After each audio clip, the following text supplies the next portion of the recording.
Halo rakyat YouTube sekalian, selamat datang di channel DB News bersama aku, Faisal, dan hari ini kita akan ngomongin penipuan yang berkedok lowongan kerja. Jadi teman-teman sekalian, saya turut prihatin bagi para korban-korban yang selama ini telah mendaftarkan diri mereka untuk melamar kerja, nggak taunya ternyata kena penipuan oleh si oknum-oknum pencari kerja itu ya teman-teman ya. Jadi saya sangat-sangat turut prihatin dan banyak sekali teman-teman sekalian kita tahu ada beberapa kasus-kasus yang terjadi belakangan hari ini di Indonesia tentang penipuan yang berkedok lowongan kerja teman-teman.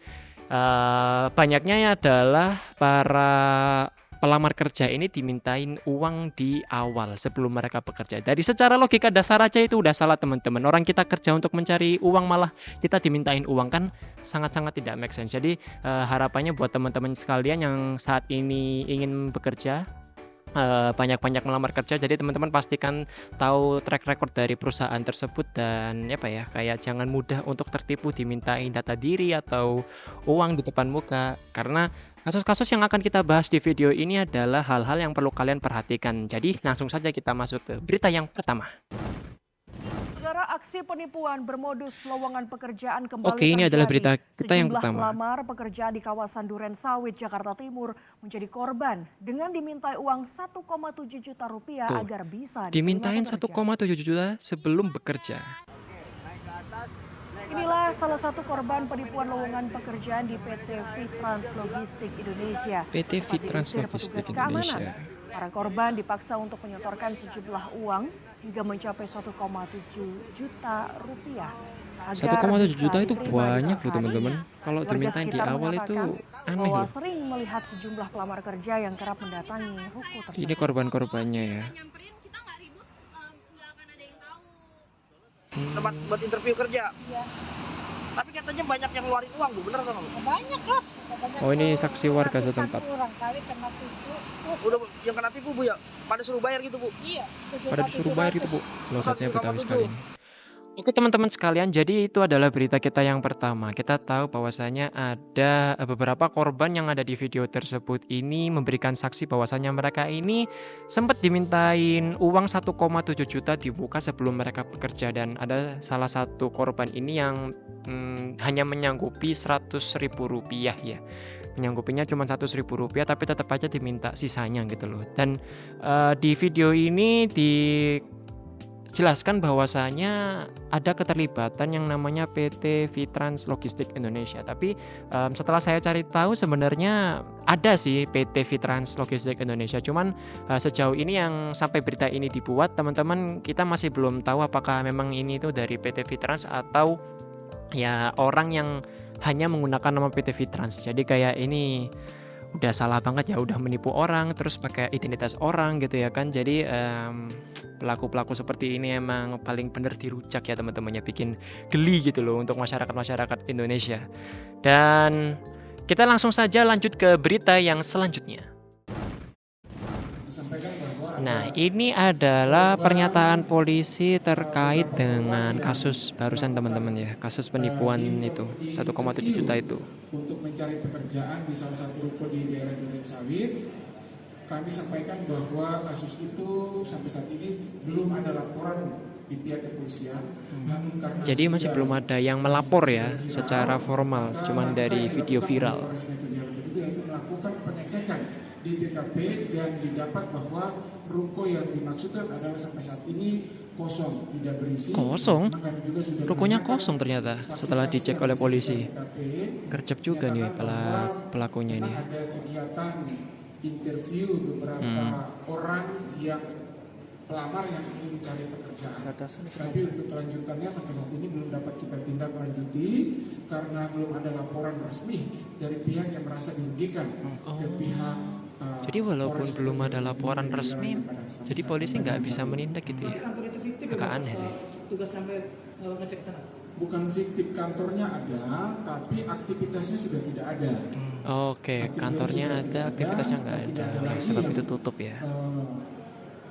Mendaftar di situ ataupun kantor itu sudah tutup sampai saat ini. Oke teman-teman, itu tadi adalah pernyataan polisi yang setelah menerima atau nggak menerima ya. Jadi kayak mereka ini melihat adanya sebuah video viral, kemudian para polisi ini secara inisiatif untuk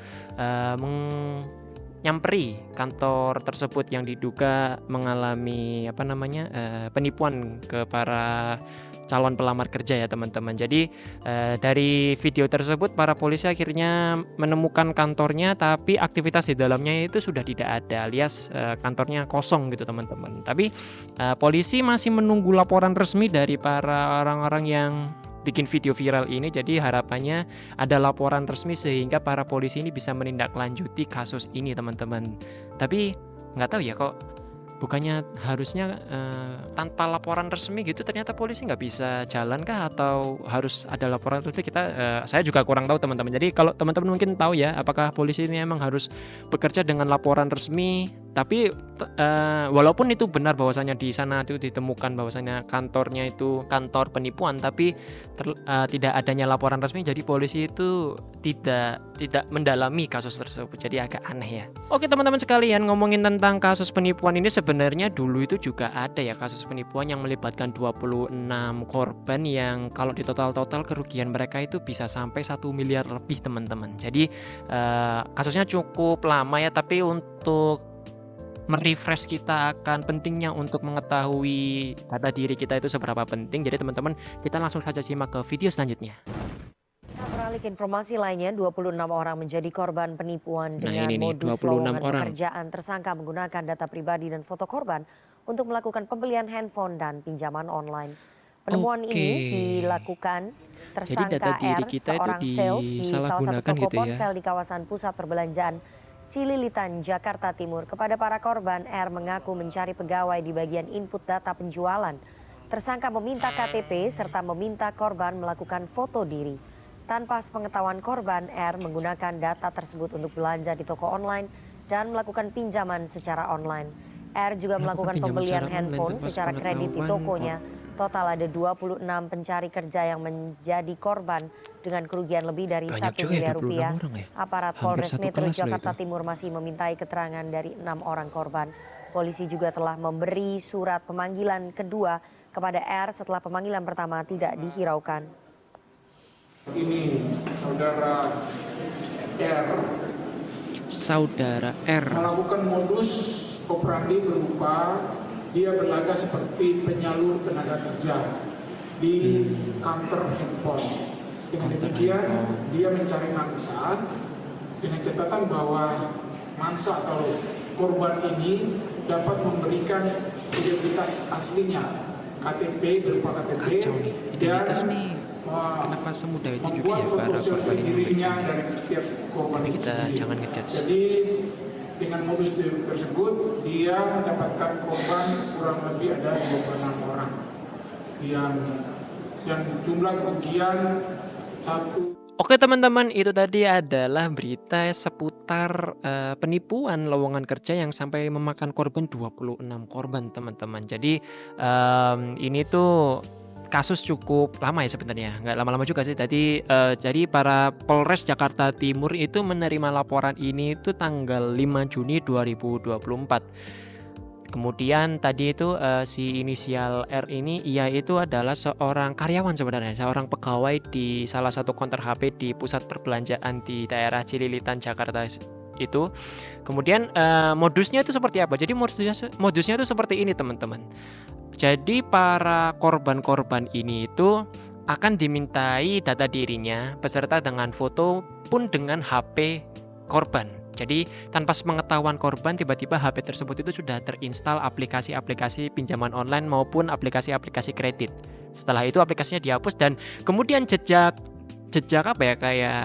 penagihannya itu tiba-tiba muncul di notifikasi HP-nya para korban ya teman-teman ya, sehingga akhirnya dari situ ketahuan bahwasanya kok ada yang tidak beres dengan hal tersebut. Akhirnya para korban ini itu mendatangi kantor polisi dan meminta para polisi untuk segera menangkap si inisial R ini teman-teman. Dan total kerugian yang dialami oleh 26 orang ini kalau diakumulasikan itu sekitar 1.017.619 rupiah teman-teman. Itu menurut para polisi ya. Jadi sangat disayangkan teman-teman sekalian bahwasanya hal seperti ini bisa terjadi, dan tetap kita sebagai para pencari kerja ini harus mawas diri bahwasanya motivasi kita untuk mencari kerja adalah untuk mencari uang. Maka logika dasarnya adalah kalau misalkan ada beberapa pekerjaan yang meminta kita memberikan uang kepada mereka, itu harusnya ada tanda tanya besar gitu loh teman-teman. Kok aneh kan? Secara logika dasar kan seperti itu nih, bahwasanya mencari kerja tapi kok justru dimintain uang di awal, kan sungguh-sungguh aneh gitu loh teman-teman. Tapi aku nggak tahu nih apakah emang ada proses pekerjaan yang mengharuskan kita untuk membayar di awal, tapi kok aneh juga sih. Oke. Nah, ngomong-ngomong tentang pelaku nih ya teman-teman. Jadi tadi kan kita melihat 2 berita sebelumnya, kan pelakunya nih nggak ada yang ketangkep nih. Tapi kita punya satu berita yang ada penangkapan dari pelaku yang setelah menipu 80.000 lebih orang untuk melamar kerja. Tapi akhirnya ditipu oleh si wanita ini. Oke, lanjut aja kita ke berita selanjutnya. Seorang wanita muda berinisial IM ditangkap pihak kepolisian Polres Serang di lokasi rumah kontrakannya di wilayah Anyer, Kabupaten Serang, Banten. Di daerah Banten. Ia ditangkap setelah sejumlah orang calon tenaga kerja melaporkan aksi perbuatannya melakukan penipuan. Tipu-tipu. Aksi dilakukan sejak 3 tahun terakhir dengan korban mencapai kurang lebih 80 orang. Kurang lebih ya 80 Para orang. korban dengan selama mudah 3 menyetorkan tahun. uang kepada tersangka karena tergiur dengan janji akan dipekerjakan di lokasi sebuah pabrik sepatu ternama dan terbesar di Banten. Dari setiap satu korban, uang yang diterima tersangka bervariasi. Ada yang sudah membayar penuh dari permintaan 10 hingga 20 juta rupiah. Ada juga yang baru menyetorkan uang muka jutaan rupiah. Dulu 20 juta, boy. Untuk mempertanggungjawabkan perbuatannya, IM dijerat dengan pasal 378 KUHP tentang penipuan dengan hukuman penjara selama 4 tahun. Cuman 4 tahun ya. Oke teman-teman, itu tadi adalah berita tentang praktek yang dilakukan oleh seorang wanita yang berhasil menipu 80 para pencari kerja. Tadi ada hal yang cukup mengagetkan, bahwasanya para pencari kerja ini dimintain uang 20 hingga 10 juta rupiah. Jadi anggap asumsinya adalah ini mungkin pekerjaannya itu dilempar ke luar negeri gitu ya. Jadi kayak penyalur tenaga kerja dari Indonesia ke luar negeri gitu teman-teman, dan nominalnya sangat banyak. Apakah nominal segini ini ideal teman-teman yang mungkin sudah yang bekerja di luar negeri atau yang mau bekerja di luar negeri yang emang dari lembaga yang emang legal ya. Jadi apakah nominal seperti 20 juta atau 10 juta ini emang ideal teman-teman? Kok terlalu banyak gitu loh maksud saya, karena kan motivasi kita kan mencari kerja kan untuk mencari uang, tapi kok disuruh menyetorkan uang 20 juta kan ya mending 20 juta ini dibuat modal usaha ya, atau diputarkan ke hal-hal lainnya gitu loh teman-teman. Tapi ya namanya orang pencari kerja ya, mungkin udah desperate ya, atau udah mungkin depresi, udah melakukan hal-hal yang legal, melamar kerja yang normal, tapi hasil-hasilnya ujung-ujungnya tidak diterima. Jadinya ya mereka mau nggak mau melakukan hal-hal yang sifatnya nge-cheat atau instan ya, tapi ternyata malah justru kena tipu teman-teman. Jadi ini himbauan juga bagi para teman-teman sekalian yang saat ini sedang melamar kerja ya. Kita tahu bahwasanya memang angka pengangguran di Indonesia ini memang cukup besar, apalagi untuk kota-kota besar gitu ya. Jadi ini tidak diimbangi dengan langkah pemerintah untuk bisa memberikan lapangan kerja sebanyak mungkin ke para generasi-generasi muda di Indonesia. Jadi harapannya setelah ini para pemerintah ya tentunya bisa menindaklanjuti para korban-korban ini. Tentunya mereka bisa menangkap para pelaku-pelaku yang nakal ini yang sudah mencoba menipu-nipu para masyarakat Indonesia. Dan tentunya di sisi lain para pemerintah bisa memberikan akses ke para calon pekerja ini ke tempat kerja yang memang legal, yang memang baik gitu loh teman-teman. Jadi ya ini suatu tantangan lah untuk pemerintah negara kita ya teman-teman. Jadi oke, itu saja yang bisa kami sampaikan. Sekali lagi kami himbau kepada teman-teman sekalian untuk mencari tahu terlebih dahulu track record atau profil perusahaan yang teman-teman inginkan. Kemudian kalau ada himbauan seperti pengajuan data diri itu yang normal-normal saja ya teman-teman ya. Kalau teman-teman kan tahu nih, untuk mau mengakses pinjol atau kredit kan biasanya kan harus menyertakan data diri pun dengan foto selfie. Nah, kalau teman-teman dimintain 2 hal itu saja, itu sebenarnya sudah tanda tanya besar teman-teman. Jadi tidak bisa kita wajarkan lah hal tersebut. Jadi teman-teman patut mawas diri, oke? Jangan lupa teman-teman kasih komen, like, dan subscribe channel DB News agar berita-berita informasi menarik seperti ini bisa kami sampaikan ke teman-teman sekalian yang ada di seluruh Indonesia, oke? See you on the next video guys, bye-bye.